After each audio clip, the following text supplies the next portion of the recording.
The Ioniq 5N. In this video, we're going to take it in the shop, talk about some of the engineering and how all of this stuff works. Then we're going to drive it on the street and the track. And I'm going to warn you right up front, we have some very mixed feelings about this car. And despite what you see in the media and the press materials and all the awards it's won, it's definitely raised some red flags for us, and that's why we want to wait to do a video on it. So there's a couple schools of thought.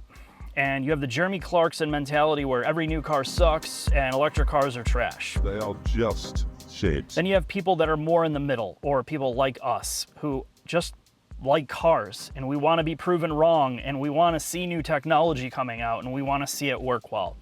And the Ioniq 5 is a perfect example of a great commodity electric car in this era. Think of the Honda Civic turned Type R, the Elantra turned N model. So they're trying to do the same thing here. The difference is this is an electric SUV turned sports car. And not only that, they're trying to bridge the gap for enthusiasts that like internal combustion and get them into electric cars for the first time. So you see a lot of effort there, like this. Having a simulated engine sound, gearbox, and a speaker in the back that projects exhaust noise. So if that's already turning you off, you'll understand kind of our mixed emotions about this. But on the outside, it has the usual suspects of bigger wheels and tires and brakes, forged wheels to be specific. The Ioniq 5 as it is looks pretty good, so this just amps it up. When you look at the interior space, you know, the pros are it's got great packaging in terms of usability, good door storage, good center console area, great place to put your phone. The back seats can recline. The hatch space is enormous. It's super comfortable. There's vents in the back. So the end stuff they've added here is the bolstered seats in the front. They're way more grippy. The back has that microfiberish suede feel to it as well. You have the blue stitching and the checkered marks on the door.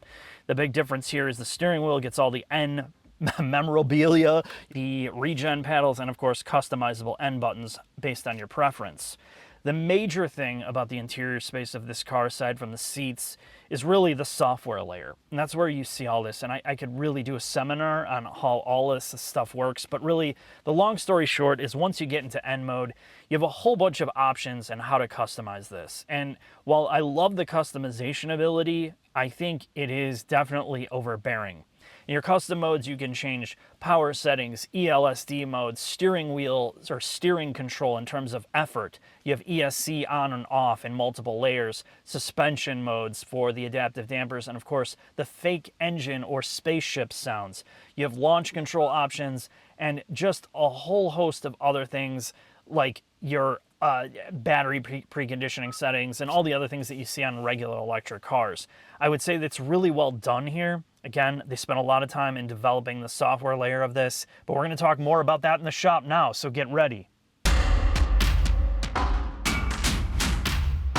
Mark, we're in the shop with the Ioniq 5N, and for once we've had technical support from Hyundai directly. We spoke to essentially an engineer who is on the US side. I think he works at the Proving Grounds, Jun Mo. Huge thanks to him for actually helping us learn about this car, as it is incredibly complicated. This is on your favorite platform, eGimp or eGMP. Before we talk about the electric motors, let's talk about suspension and what they're trying to accomplish. So from a hierarchy perspective, they had three core tenets for this vehicle. It had to be a corner rascal, it had to be racetrack capable, and it had to be an everyday sports car. When we were talking to Jun Mo, he talked about how in the N cars in the past, when they worked on things like the Elantra N, Kona N, I-30, all the other cars, they primarily worked on body structure and trying to make the thing handle well. This was mostly in the controls work, as he was explaining. It is a very complicated set of, you have a E-diff in the back, an actual mechanical differential in the rear. You have the, I guess, torque vectoring by brake, and you have the N pedal and the various drive modes that send power either the front or the rear, and they bias the motors all the way around. But let's talk about suspension. Yeah, so this is a rear biased architecture. Most of the power goes to the rear. The front is strut, but the difference between what you see on the regular Ioniq 5 is they did a split lower, short long arm design, which uses a virtual kingpin axis or virtual ball joint. Getting rid of that physical ball joint allows them the flexibility and tuning really around two things. Friction braking causes forces on the wheel bearing, whereas regen braking causes forces on the wheel center. So by eliminating the physical ball joint on the lower half of the suspension, and obviously if you had a true multi-link with a split upper, you can control those forces. The difference between regen braking and friction braking are less perceptible to the driver here. So those two different counteracting forces under braking or lateral, longitudinal load is much better in a split lower, even on a strut. The strut has, this is basically very, very similar to what we see on the GV60 electric vehicle on the same platform. The difference between the Ioniq 5 is they just did a straight stamped steel lower control arm with a fixed ball joint in the bottom. They didn't do a split. So this is more, again, for a performance application. There's more load-bearing capability of this knuckle as well, having two ball joints. It's the more expensive design. The rear is a very similar multi-link that we see on all the e-Gimps. So yeah, I mean, really, that's the major change, along with the changes to adaptive dampers. They've been recalibrated here. Spring rates have been changed, and then the bushing tolerances have been changed to handle the higher torque output of this car. And obviously, you want more directness going into the steering wheel. It still uses the same rack-mounted EPS unit, which you can see here. So there's been a lot of tweaks in terms of suspension to make this a better driving car, but it still maintains a higher ride height of a CUV SUV. Though compared to the regular Ioniq 5, it is 0.6 of an inch lower, it is a longer car, and it is almost 2 inches wider. You have essentially a wide body on this with wider wheels and tires.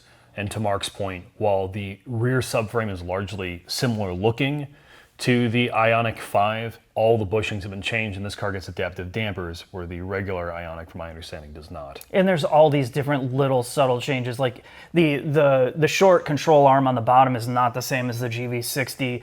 The rear control arm is a tubular piece on one of the cars and a stamped steel on the other. So they're mixing and matching here to get the dynamics they're looking for in a higher output car. This is just standard stuff that every brand's going to do. There's more aerodynamics in terms of controlling airflow. You see ventilation, wider fender pieces that are stuck out in the back to get the air to flow around the car a bit more smoothly, because they know this is going to be carrying a higher speed. So again, there's all these things that they're doing. So when you pull down this panel here, you're going to see the battery pack inlet and outlet cooling pipes that go into this piece underneath here. This is just a protective cover, but underneath is a long plate cooling shield that flows coolant in and out. They use a bunch of stacked up pouch style lithium ion cells that run across the whole underbody, and that touches that cooling plate through thermal paste. And this is where the software comes in, because you can set up race, endurance, drag mode, and they allow to pre-cool those pouch cells and monitor the cell temperature to keep it in that window where you're going to have the highest performance, or they can just run the batteries off, drain them, deplete them, and let the temperatures overrun a little bit more. So the cooling strategy has been greatly changed here, and there's other cooling things that they've done as well, but I mean, we could stand here for hours talking about all this. The pack itself is not very large. I think it's like an 84 kilowatt hour pack. Their philosophy behind this is that it is fast to charge. You have relatively high voltage, and you do see high charging speeds with this vehicle. And that some of that is because they've chosen their best battery pack tech by ST here. So the pouch style cells are almost 700 volts. So the entire battery pack is 700 volts. When you look at some of their other products, they're somewhere in the 600 volt range, which means they're not going to charge as fast on a DC fast charger. Between the thermal capacity of the battery, the cooling, the higher voltage of the battery pack, you can get power into this much more quickly, despite its range being questionable. About 200 miles. Well, if you're driving it hard, but you can get up to 250 miles if you're running in eco mode, maybe even 260 if you're driving like a grandma, which defeats the purpose of this whole vehicle. When it comes to electric motors, there are two different power outputs. So in regular modes, you make just over 600. The front motor makes just over 200, it's like 225, and the rear motor makes like 370-ish. Their high output mode, you go up to like 640. So the front motor gains a little more power. The rear motor gains another almost 40 horsepower for about 10 seconds. When it comes to the way the power is delegated, you have the ability to manually adjust the torque split for front and rear. So you can go 100% rear. You can put more power to the front, I guess, if you wanted. But when you are in the various track modes and you are letting it figure out what it's doing, it is constantly shifting power front and rear to get this thing in and out of corners in a way that, again, this is still a very heavy, tall CUV vehicle, and they're trying to add back some dynamic capability into this vehicle. This is the typical thing that we're seeing with this generation of car, and Hyundai and Kia are very, very good at doing this. They're solving a lot of problems with the weight and the compromises they have to make for the price point by doing stuff like they did in the suspension. They have a low CG being an EV. Yes, so but a lot of this is controlled via software, right? I mean, this is why this car, it turns a lot of people off, because it's so counterintuitive in terms of a performance application. The power is really staying mostly in the back, and that's where it's at its best with driving the wheels. You can make the argument of how they did the controls, but I'm really curious to see how this thing drives on the street and then on the track, Jack. All right, Mark, let's do it.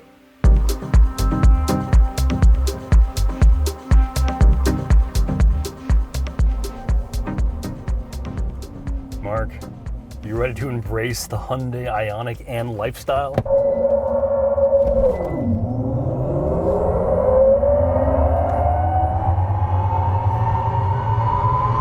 Yeah! 0 to 60 in about 3 seconds. And a Hyundai hatch CUV thing.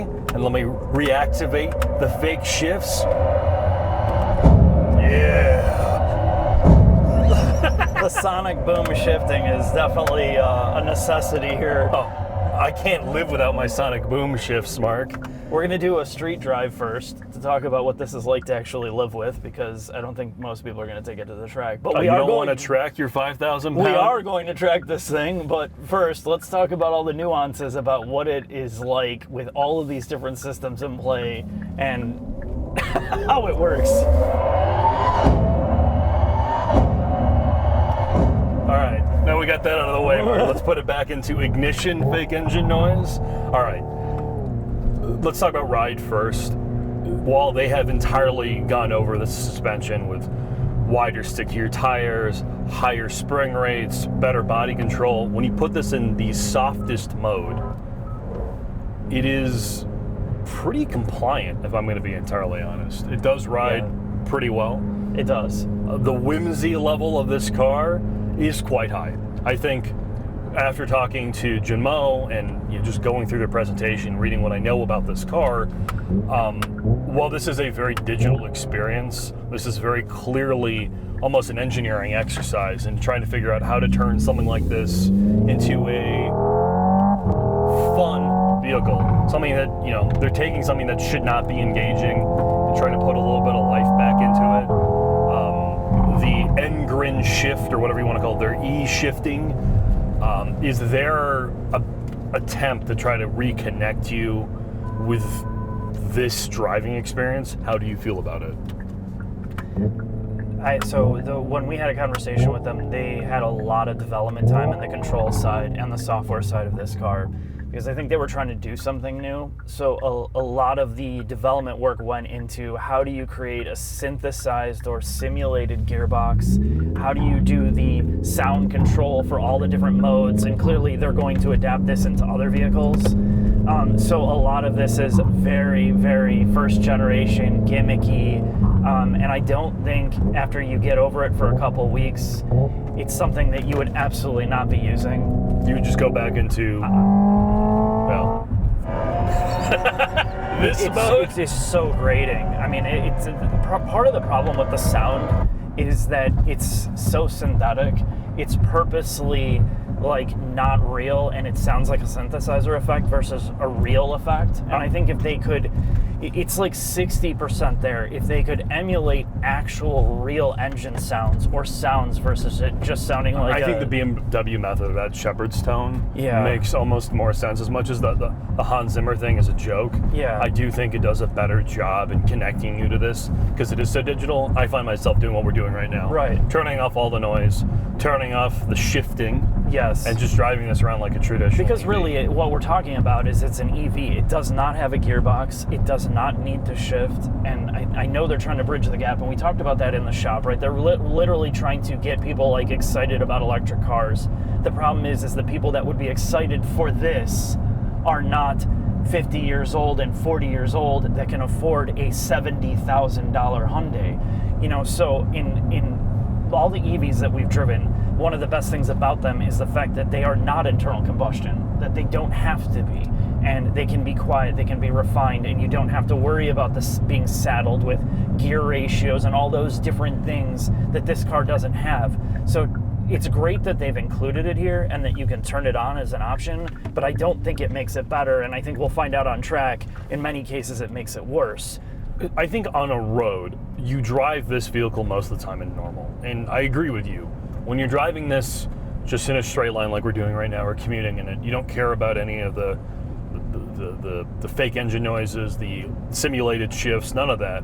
But when you are driving it harder on a back road with some turns, and you're not thinking about this as a track car, I do think, at least to me, it does add an extra layer of engagement that is missing in a lot of the traditional EVs. You drive an EV all the time, I don't. Yeah. And I do not, I think the EV experience is missing that shifting experience, and adding it back, at least even digitally, because it does such a good job. If you took someone in a regular automatic, like a Elantra and DCT, and you put them in this, the gearbox is going to feel very, very similar. And to be fair to Hyundai, like in your Civic Type R or basically any modern car, all the noises are fake anyway. No, I know. They're all fake. No, I So would how agree is with this that. any better or worse? Because it doesn't sound any worse than the F05 does on the inside. No, it doesn't. To be fair to them, the simulated gearbox is at like 90th percentile. It is incredible that they were able to simulate a gearbox to this level. I mean, it really does. To your point, they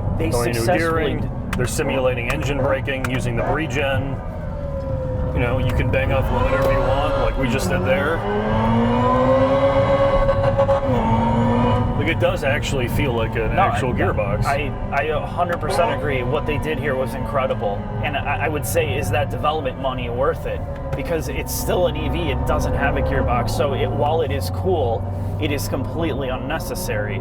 And I think that's the difficulty here. I'm glad, to your point, they included it because it does add some engagement back. It bridges the gap. It makes it feel like a regular car. But the sound part is horrendous. It sounds so synthetic that they did it so well on the gearbox side, but they didn't get the sound right.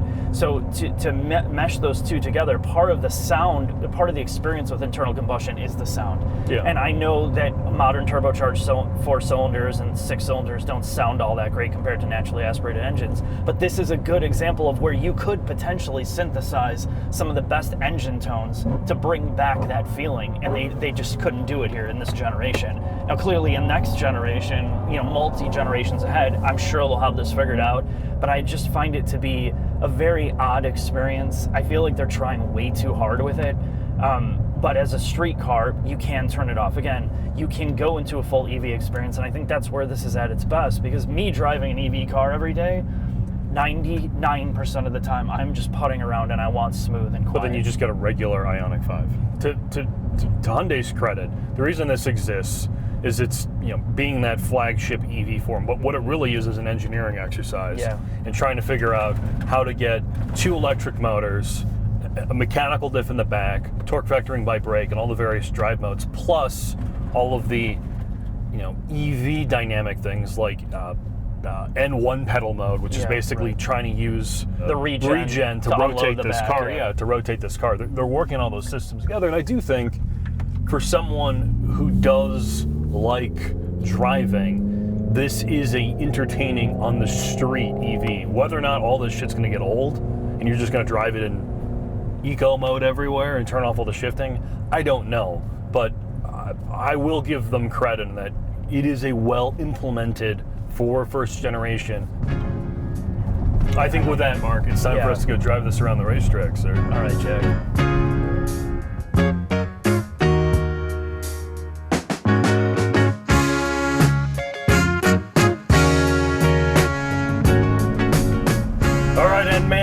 Show me. Show me what the peak of fun EV, CUV track things. Let me tell you what 5,000 pounds does to a car. It doesn't stop. Oh my God. I had some, everybody's like, oh my gosh, look how great this car is. And it's so... Excuse me. I need to put this into... Yeah, we're in supersonic mode, Marco. Oh, great. Oh, it's trying to stop. I'm trying to stop. Oh, is it going to stop?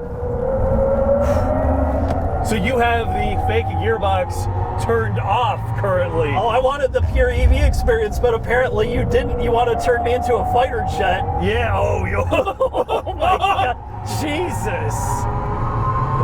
Is this how you feel on the passenger? Please stop. This thing is horrible. Oh my God, it's horrible to drive.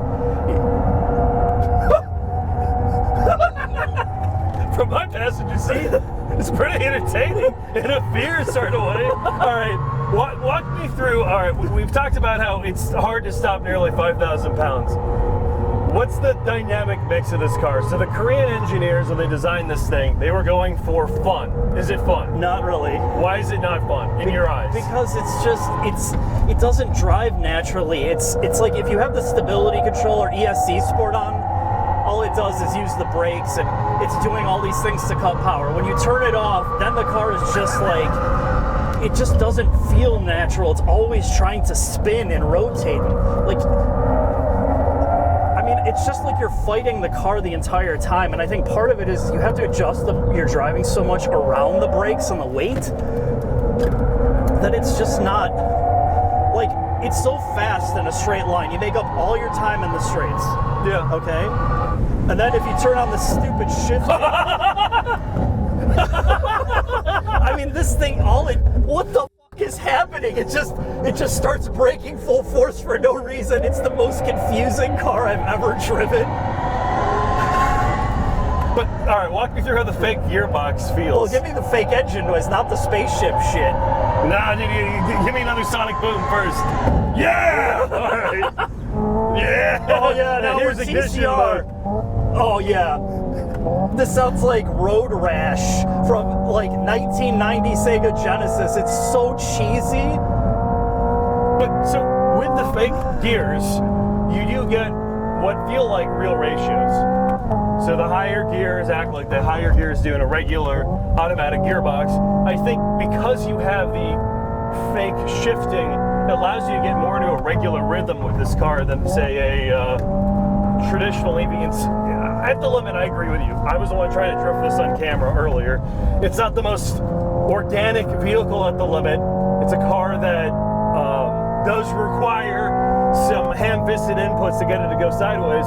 But as much as you may hate the Sega Genesis engine noises, I think this adds something to the driving experience out here. I think it adds absolutely nothing. I think it's an absolute gimmick. The fake shifting and all that shit just makes it slower. I don't need my EV to sound like a digital fucking video game driving That's this. why I want it in supersonic. When you pass these Miatas, blow them away with sonic booms. Yeah! One more time. Yeah! One more time. Come on.